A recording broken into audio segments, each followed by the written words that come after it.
Hello दोस्तों, नमस्कार। SM किसी चैनल में मैं आप सब लोगों का दिल से बहुत बहुत स्वागत करता हूं। अगर आपने पहली बार विजिट किया जरूर चैनल को सब्सक्राइब कर लेना। फ्री स्टॉक मार्केट क्लासेस इस चैनल को भी चाहो तो फॉलो कर सकते हो, सब्सक्राइब कर सकते हो। यहाँ पर भी बेल आइकन को हिट करके ऑल जरूर सिलेक्ट करके रख लेना। इस चैनल का लिंक आपको ऊपर आई बटन पर नीचे डिस्क्रिप्शन में मिल जाएगा। सो चलिए दोस्तों, फिलहाल तो इस वीडियो को स्टार्ट कर लेते हैं। ठीक है दोस्तों, अभी हम लोग आ चुके हैं बिल्कुल हमारे नॉर्मल स्क्रीन के ऊपर। एंड इस वीडियो में हम लोग बात करने वाली बहुत कुछ इंपॉर्टेंट अपडेट्स बाजार से जुड़े हुए सामने यहाँ पे आ रहे हैं। तो चलिए स्टार्ट करेंगे। सबसे पहले तो आपको पता ही है कि अदानी ग्रुप से रिलेटेड कुछ ना कुछ अपडेट्स आते रहते, तो ऐसे ही कुछ अपडेट्स और भी सामने आते हुए देखने को यहाँ पे मिल रहे हैं। अपडेट कैसे है, क्या पॉजिटिव है या नेगेटिव है, ठीक है, क्या शेयर प्राइस के ऊपर कोई इसका इम्पैक्ट पड़ेगा या नहीं पड़ेगा, तो सारी चीज़ें यहाँ पे स्टेप बाय स्टेप यहाँ पे मैं कवर करने वाला हूँ। तो दोस्तों, आप सभी लोगों को पता ही है, ये जो भी खबरें आती रहती है वो अदानी ग्रुप एंड हिंडनबर्ग, ठीक है, तो इससे रिलेटेड जो केस चल रहा है सुप्रीम कोर्ट में, उसी से रिलेटेड कोई ना कोई अपडेट आता रहता है। तो फिलहाल अगर हम लोग बात करें, ये तो हर बच्चे को पता है अभी कि जो केस है वो 13 अक्टूबर को यहाँ पे क्या हो चुका है, अगली तारीख यहाँ पे दी जा चुकी है। और 13 अक्टूबर को अभी क्या होगा, इसी के ऊपर हर किसी का फोकस रहने वाला है। फॉर्मेलिटी की बात करें तो आप सभी लोगों को पता है, सेबी सबसे पहले अपनी इन्वेस्टिगेशन रिपोर्ट पेश करेगी सुप्रीम कोर्ट में। 24 पॉइंट के ऊपर वो इन्वेस्टिगेशन कर रहे थे, ठीक है। उससे रिलेटेड क्या आउटकम निकल कर आता है वो देखने वाली बात होगी।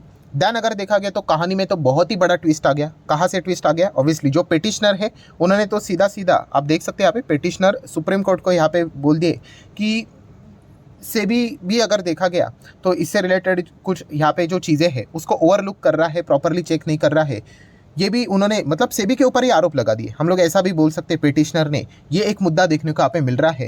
एंड देन दोस्तों, अगर हम लोग अभी की ताज़ी खबर की बात करें, आज ही के दिन की अगर हम लोग बात करें, तो जो पिटिशनर है, ठीक है, ये मैं मेरे साइड से कोई बात नहीं बता रहा हूँ, आप चाहो तो गूगल भी कर सकते हैं, आराम से मिल जाएगा, हर जगह पे यही खबर देखने को मिल रही है।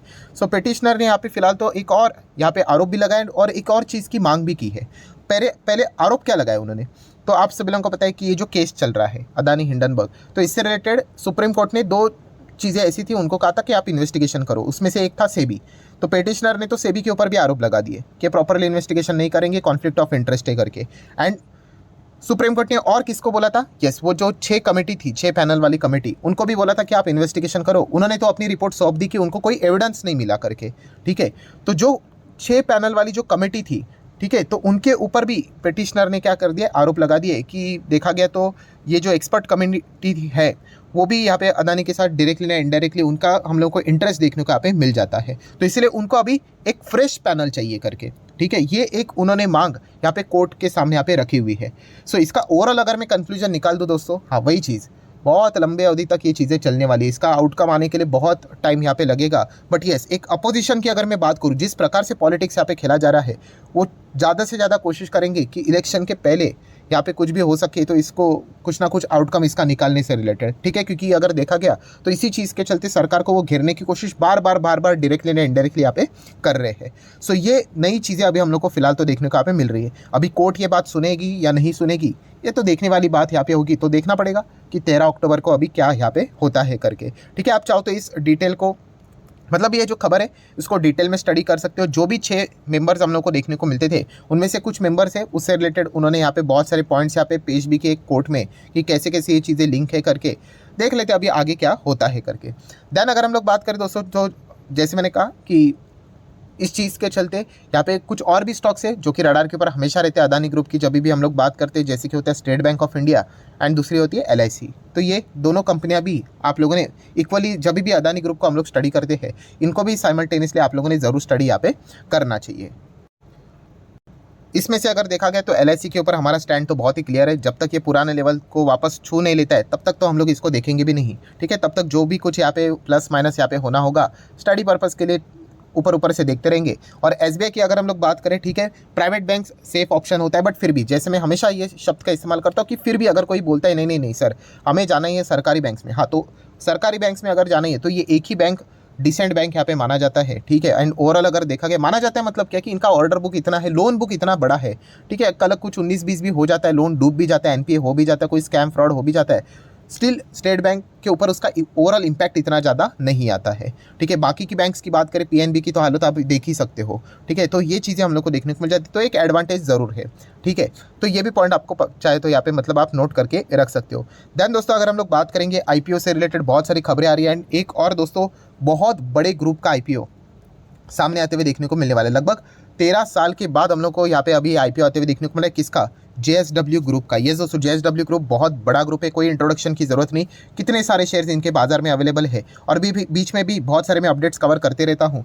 तभी मैंने आपको ये कहा था कि JSW इंफ्रास्ट्रक्चर का आईपीओ आ सकता है करके, बट तभी वो रिपोर्ट की खबर थी। अब ये खबर हकीकत में भी तब्दील होते हुए देखने को आप मिल चुकी है। सो दोस्तों इन्फॉर्मेशन सामने आ चुकी है कि JSW इंफ्रा का आईपीओ, जिसका प्राइस बैंड यहाँ पे रहेगा 113 से लेके 119, ठीक है। तो कितने करोड़ का आईपीओ है? बहुत बड़ा आईपीओ, 2800 करोड़ का आईपीओ है। तो डेफिनेटली यहाँ पे हम कह सकते हैं कि एक और JSW ग्रुप से जुड़ी हुई कंपनी बाजार में हम लोग को एंट्री करते हुए देखने को यहाँ पे मिलने वाली है। देन अगर हम लोग यहाँ पे बात करेंगे दोस्तों ITC, यस ITC की बात करें तो सेम यही पे चीज़, मतलब बहुत अच्छी खासी तेज़ी ITC ने बहुत समय के बाद दिखाई थी। लिटरली 5 साल में ITC किधर भी यहाँ पे भागा नहीं था। उसके बाद जो रफ्तार यहाँ पे ITC ने पकड़ी, इसको लिटरली मीम स्टॉक बनाया जा चुका था। 200 रुपये का नोट भी बोला जाता था, बिकॉज एक ही रेंज में 200 रुपया लगभग 4.5 से 5 साल ये इसी रेंज में चलता था, ठीक है। उसके बाद उन्होंने 200 का लेवल तोड़ा, 250, 300, 400 एंड 450 के आसपास अभी ये स्टॉक हम लोग को फिलहाल तो देखने को मिल रहा है। बहुत अच्छा परफॉर्मेंस दे रहा था, बट बीच में हम कह सकते हैं कि जो डीमर्जर वाली खबर देखने को मिली, उसी के चलते बहुत सारे लोग नाराज़ यहाँ पे हो गए। खास करके जो रेशो था, ठीक है, ये 60-40 उन्होंने कर दिया। छोड़ना तो पूरा ही छोड़ दो ना, डीमर्ज करके, ऐसे बहुत सारे लोग चाहते थे। एंड जिस प्रकार से जो स्वैप रेशो भी उन्होंने दे दिया कि अगर आपके पास 10 शेयर होंगे तो 1 शेयर मिलेगा, तो इसके चलते बहुत ही नाराज़गी देखने को मिली। उसके बाद ये स्टॉक अभी तक हम लोग को उस लेवल तक आते हुए देखने को यहाँ पे नहीं मिला है।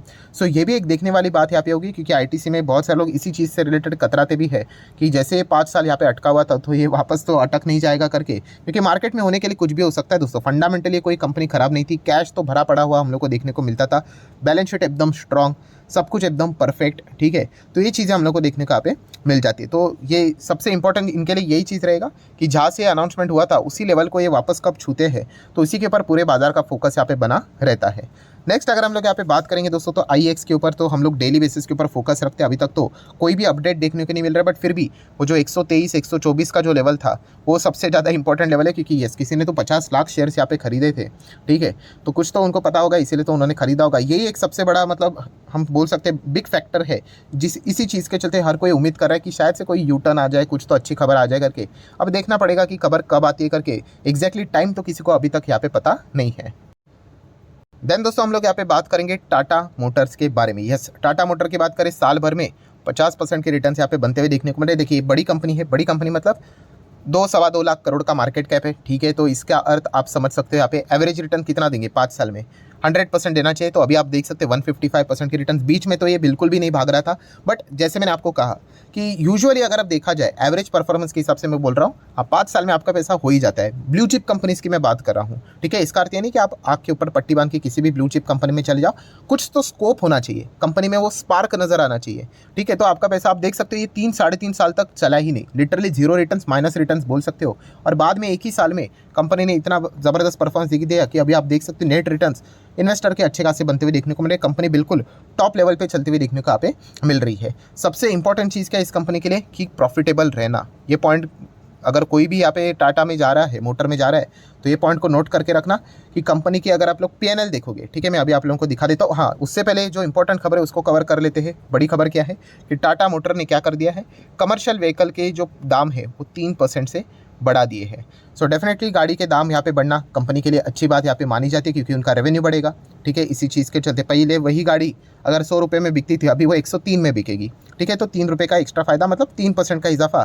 तो यही लॉजिक हम लोग को देखने को यहाँ पे मिल जाता है। तो मार्केट ऐसे खबर को थम्स अप देता है, क्योंकि वो पैसा कंपनी के जेब में यहाँ पे चला जाता है। देन अगर हम लोग बात करें, जैसे मैंने आप लोगों को बताया कि यस कंपनी का अगर हम लोग P&L देखें क्वार्टरली, तो यस आप देख सकते हैं लगातार कंपनी घाटे में हम लोग को चलती हुई देखने को मिलती थी, loss loss loss loss loss.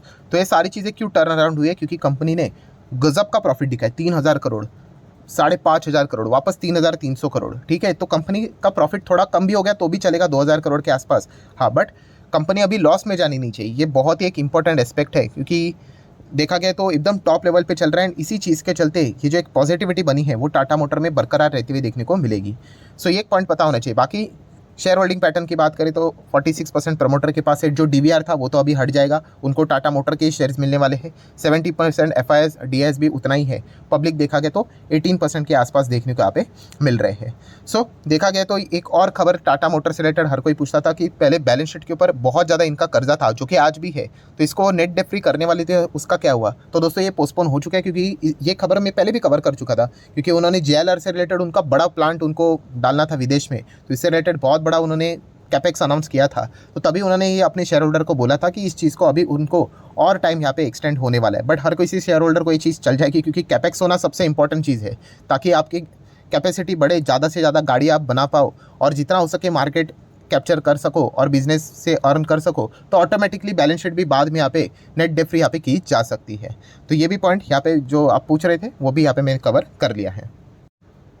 सो आशा करता हूं दोस्तों वीडियो हेल्पफुल लगा होगा, तो चाहो तो इसको लाइक एंड शेयर कर देना। डीमैट अकाउंट अगर आपने अभी तक ओपन नहीं किया तो लिंक नीचे डिस्क्रिप्शन में 25 वीडियो की लिस्ट आपको बिल्कुल फ्री ऑफ कॉस्ट मिल जाएगी। आपका नाम, कौन सा अकाउंट आपने लिंक के थ्रू ओपन किया है, प्रॉपर्ली कमेंट में मेंशन कर दिया, तो हफ्ते भर के अंदर सारे लेक्चर्स मेरे साइड से फ्री ऑफ कॉस्ट प्रोवाइड कर दिए जाएंगे, ताकि आप शेयर बाजार को आसान भाषा से सीख सको। So that's it, thank you very much दोस्तों, we will be meeting our next video, तब तक के लिए बाय बाय।